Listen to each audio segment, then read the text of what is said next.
ये कहानी है सुंदरपुर जंगल की, जिसमें एक छोटी और प्यारी बकरी रहती थी जिसका नाम गुल्लू था, जिसमें हर तरह के जानवर रहते थे।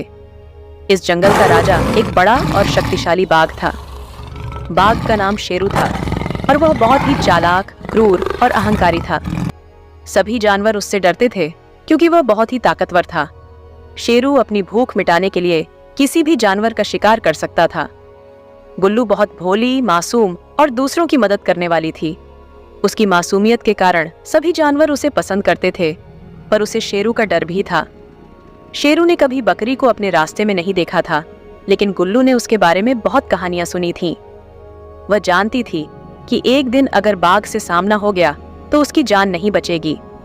एक दिन गुल्लू खाने की तलाश में जंगल के भीतर चली गई।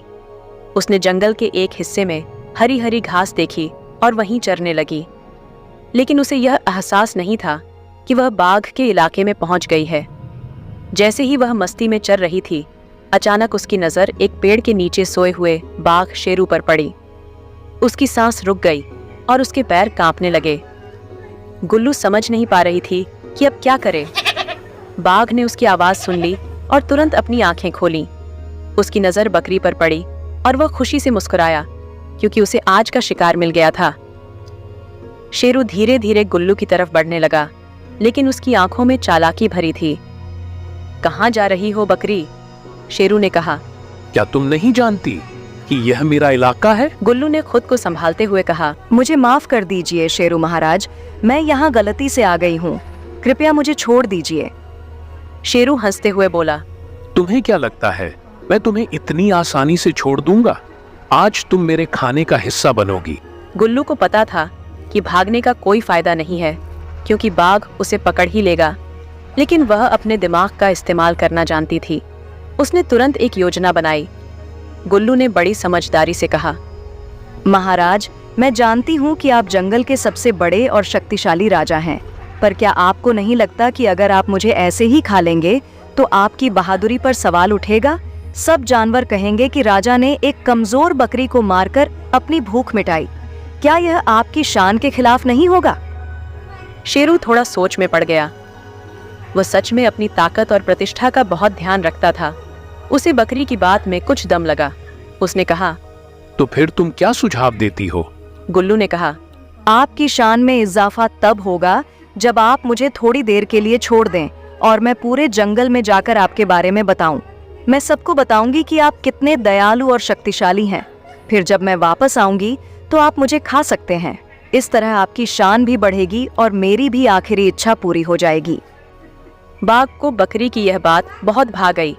उसने सोचा कि अगर ऐसा हुआ तो उसकी प्रशंसा पूरे जंगल में होगी। उसने गुल्लू को जाने की इजाजत दे दी, लेकिन उसने कहा, याद रखना, अगर तुम वापस नहीं आई तो मैं पूरे जंगल को तहस नहस कर दूंगा। गुल्लू ने शेरू से वादा किया और तुरंत वहां से चली गई। शेरू गर्व से सोच रहा था कि उसने कितना अच्छा फैसला लिया है। वह आराम से बैठकर बकरी के लौटने का इंतजार करने लगा, लेकिन गुल्लू ने कुछ और ही सोच रखा था। वह जंगल के बाहर एक गांव की ओर भाग गई। वहां जाकर उसने देखा कि गांव में कई किसान और पशुपालक रहते थे। गुल्लू ने वहां की बकरियों और गायों से मिलकर अपनी पूरी कहानी सुनाई। गांव के लोग समझ गए कि गुल्लू को बाघ से बचाने का केवल एक ही तरीका है कि वह उस जंगल में न लौटे। उन्होंने गुल्लू को अपने पास रख लिया और उसकी सुरक्षा का वादा किया।